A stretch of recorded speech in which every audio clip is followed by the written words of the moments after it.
రావు election affidavit ఉంది, 2004లో KCR affidavit ఉంది election. అక్కడి నుంచి వరుసగా తీసుకుంటుంటాం. మీ ఆస్తులు ఎట్లా పెరిగినాయో తెలుసు. అదే అడుగుతున్నాం అందరం. మీ టీవీలు ఎట్లా వచ్చినాయి, పేపర్లు ఎట్లా వచ్చినాయి, ఆస్తులు ఎట్లా వచ్చినాయి, ఫామ్ హౌస్లు ఎట్లా వచ్చినాయి, పార్టీ ఆఫీసులు ఎట్లా వచ్చినాయి, ఇవన్నీ వేల కోట్ల రూపాయల పెట్టుబడులు ఎట్లా వచ్చినాయి. తెలంగాణ ఉద్యమంలో పిల్లలందరూ చచ్చిపోతుంటే ఆస్తులన్నీ కోల్పోతుంటే మీ ఆస్తులు మాత్రం గుట్టలో పేరుకపోయినాయి. మీరు మాత్రం 25 ఎకరాలలో 1000 ఎకరాలలో ఫామ్ హౌస్లలో మీరు జమీందారులలాగా బతుకుతారు. తెలంగాణ నుంచి బతకడానికి వచ్చిన వాళ్ళు మూసి మురికిల్లే చచ్చిపోవాలనా? అబ్బా, ఏం వాళ్ళకి మంచి జీవన విధానం ఉండొద్దా? వాళ్ళ పిల్లలు చదువుకోవద్దా? వాళ్ళకి మంచి వసతులు కల్పించాల్సిన బాధ్యత ప్రభుత్వానికి లేదా?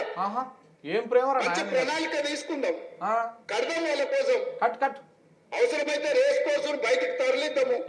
సిటీ బయటకు రేస్ కోర్సు తరలిస్తే మలక్పేటలో 150 ఎకరాలు 200 ఎకరాలు ఉంది. పెట్టిండు సూటి 150 ఎకరాలకి రేస్ కోర్సును బయటకు తరలిస్తాడు. ఆ 150 ఎకరాలు గట్ట కొనమింగ్ చేస్తాడు, కొండల నుంచి జెండా వాటేస్తాడు. స్టార్ట్ అయింది, దాని మీద కన్ను పడ్డది. మలక్పేటలో ఉన్న రేస్ కోర్సు అదేదో ఉందిగా కోర్టు, దాన్ని 150 ఎకరాలు మింగుతందుకు ప్రణాళికలు రెడీ అవుతున్నాయి. చెప్పగానే చెప్పిండు ఆయన.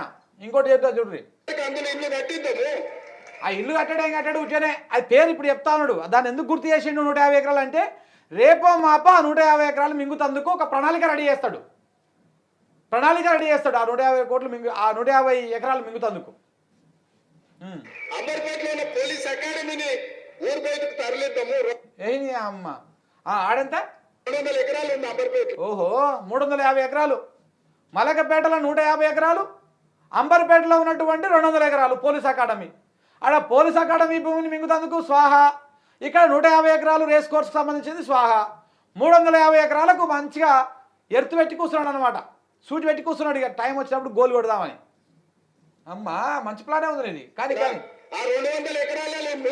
ఎంత ఉంటుంది కమ్సే కమ్ అక్కడ మలక్పేటలో అంటే ఎంత లేదన్నా కానీ ఎకరం ఈజీగా 20-30 కోట్లు ఉంటుంది.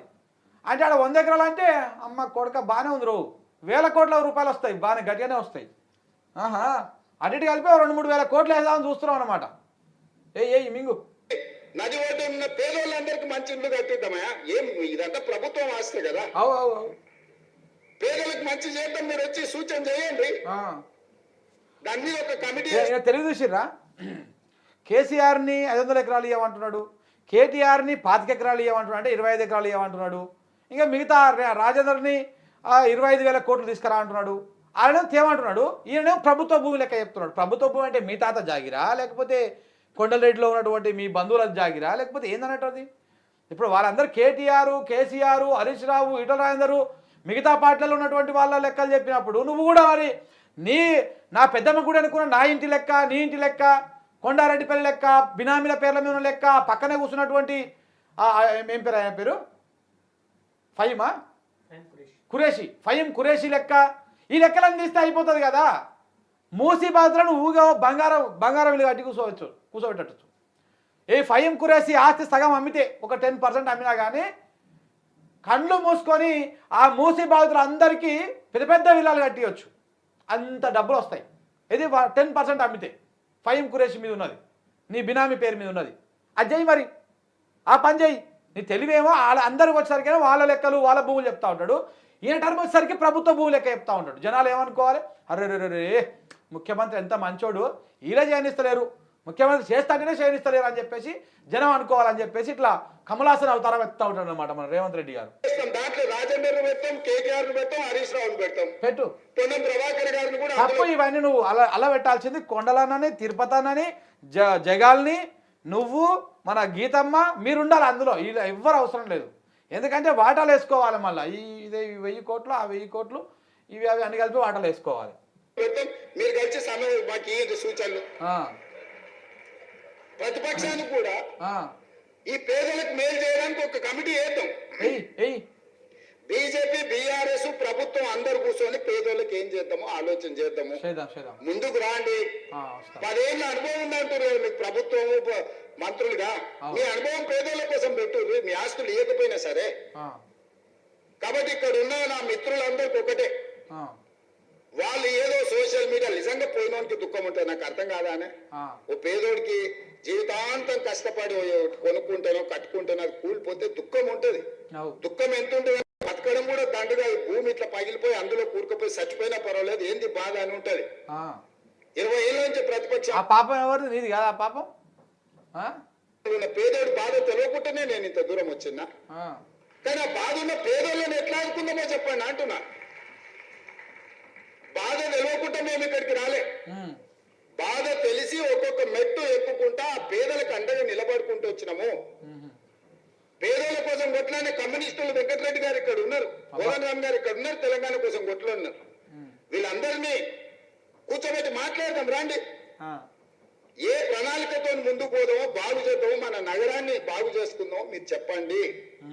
ఏది వేసినా అడ్డం పడి శనీశ్వరులాగా, శని కాలకే మూటలాగా ప్రభుత్వం ఏ కార్యక్రమం చేసినా, రైతు రుణమాఫీ చేసినవా 25 రోజుల్లో 18,000 కోట్ల రూపాయలు 22,22,663 మంది రైతులకు 2 లక్షల అప్పున్న ప్రతి రైతుకు మాఫీ చేసిన నేను. అబద్ధం చెప్పకిట్ట అబద్ధాలన్నీ. ఇగో నువ్వు రైతు రుణమాఫీ చేసిన అంటున్నావు కదా, ఇగో మోడీ ఏమంటున్నావు ఈయన ఒకసారి. हर चुनाव से पहले कर्ज माफी का झूठा वादा कांग्रेस का पसंदीदा हथकंडा है। तेलंगाना में ये लोग कर्ज माफी का वादा करके सत्ता में आए, लेकिन सरकार बनने के बाद इतना समय गुजर गया, अब किसान कुछ पूछ रहे हैं कि उनका कर्ज माफ क्यों नहीं हुआ। भाइयों और बहनों, हमें అర్థమైంది కదా, గిట్టడే ముచ్చట్లు చెప్పిండు, గిట్టడే అది చేసిర్రు అని చెప్పేసి చెప్పిండు. బిస్కెట్ అయిపోయింది అది కథ, 5 నిమిషాలు ఇట్లనే చెప్పిర్రు, అయిపోయింది కథ. అక్కడ తూర్పు దండం పెట్టిరు అని చెప్పేసి ఆడ పోయి మహారాష్ట్రలో ప్రధానమంత్రి మోడీ చెప్తా ఉన్నాడు, రైతు రుణమాఫీ కాలేదని మోడీ ప్రధానమంత్రి చెప్తా ఉన్నాడు. ఇంకా ఇది నేను చెప్పినటువంటి కథ. ఇంకా దగ్గర పడ్డది, లాస్ట్కి వచ్చింది, అయిపోయింది. ఇంకా చెప్తా. దానికి సంపూర్ణంగా బట్టి విక్రమార్క గారు సహకరించిన అన్ని దిక్కులో ఉన్న రూపాయి బిగబట్టి 18,000 కోట్ల రూపాయలు వాళ్ళ ఖాతాలు వేసి వద్దులే రైతు లెక్క 2 లక్షల ఆ పైన మీరు కడితే మిగతా ఇస్తామని చెప్పినాం. రైతు రుణమాఫీ జరగలేదని ఇలా దిక్కుమాల దీక్ష పెట్టిండు. అయ్యా అమ్మ, ఇక ఏమనాలి చెప్పు. 10 ఏళ్ళ మీరు రైతులు ధర్నా చేస్తే రైతులను దిక్కుమాలిన వాళ్ళు రైతులను ఇట్లా బూతులు తిట్టాడు అన్నమాట. 1,00,000 రూపాయలు రుణమాఫీ చేస్తామని ఎప్పుడు చేయలే. 2018 నుంచి 2023 వరకు వాళ్ళు 5 ఏళ్లలో చేసిన రుణమాఫీ 11,000 కోట్లు. 25 రోజుల్లో మేము చేసిన రుణమాఫీ 18,000 కోట్లు. చర్చిద్దామా చెప్పండి, అన్ని వివరాలు ఇస్తా. రైతు బంధు పేరు మీద వాళ్ళు ఇచ్చిన 70,000 కోట్లు, నువ్వు ఇచ్చిన ఇప్పటిదాకా 70 రూపాయలు కూడా ఇవ్వలే. 1 రూపాయి 2 రూపాయలు రైతు బంధు పైసలు వేయమంటే నువ్వు వేసింది.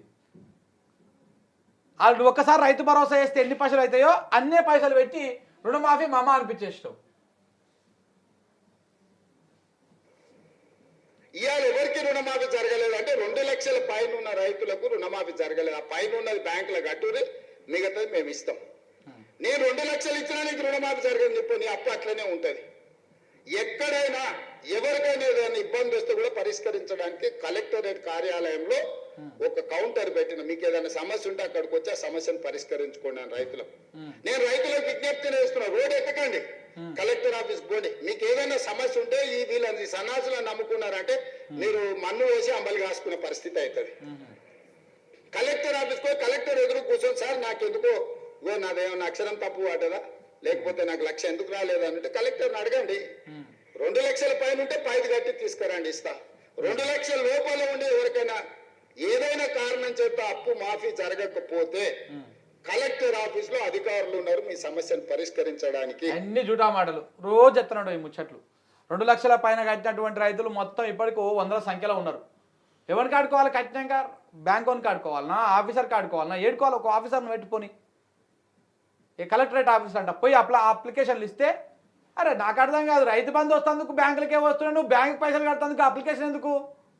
ఇవన్నీ లంగ ముచ్చట్లు కాకపోతే దేనికి ఎప్పుడు కావని అవసరం వచ్చే ముచ్చట్లు అయ్యి రుణమాఫీ చేస్తాం డైరెక్ట్ బ్యాంకులకైనా వేసేది. ఇంకా మళ్ళీ అప్లికేషన్లు, కాగితాలు, కత్పలు ఇదంతా దేనికోసం? నువ్వు ప్రాణు పోను పైసలు దండుగా, సమయం దండుగా, శ్రమ దండుగా, ఇవన్నీ కాకపోతే అన్నీ ఉచ్చి బట్టే వాటి ముచ్చట్లు, అన్నీ టైంపాస్ ముచ్చట్లు, ఇవన్నీ ఎట్లా కాలం గడుపుదాం అన్నటువంటి ముచ్చట్లు మాత్రమే. కాబట్టి దయచేసి ఇక్కడున్న కాక అభిమానులందరికీ కాంగ్రెస్ పార్టీ, కాక కుటుంబం, ఈ పార్టీకి కష్టం వస్తే మీకు అందరికి కష్టం వచ్చినట్టే, మనందరి కష్టం వచ్చినట్టే. కష్టపడి తెచ్చుకున్న ఈ ప్రభుత్వం, ఇందిరమ్మ రాజ్యం ఈ రోజు మన మీద దుమ్మెత్తిపోయాలని అధికారం కోల్పోయిన వాళ్ళు విచక్షణ రహితంగా ఎట్లా పడితే అట్లా మాట్లాడి సోషల్ మీడియాతో అధికారంలోకి వస్తాం. ఏంది ఎట్లా పడితే అట్లా మాట్లాడు, ఆ ఎట్లా పడితే అట్లా మాట్లాడే అధికారంలోకి వచ్చినావు నువ్వు. ఎట్లా పడితే అట్లా మాట్లాడి ఇష్టం వచ్చినట్టు నోటికి వచ్చిన బూతులు మాట్లాడి ఏది పడితే అది తిట్టి కేసీఆర్ను పర్సనల్గా తిట్టి కేటీఆర్ను పర్సనల్గా తిట్టి మిగతా ప్రతిపక్ష నాయకులను అప్పుడు అధికారంలో పర్సనల్గా తిట్టి అది మెప్పు అదేదో ప్రజల నుంచి ఏదో అదైతే అట్లా నువ్వు అధికారంలోకి వచ్చినావు. ఇవాళ అట్లా కూడా ఏం చేస్తలేరు కదా ఎదుడు.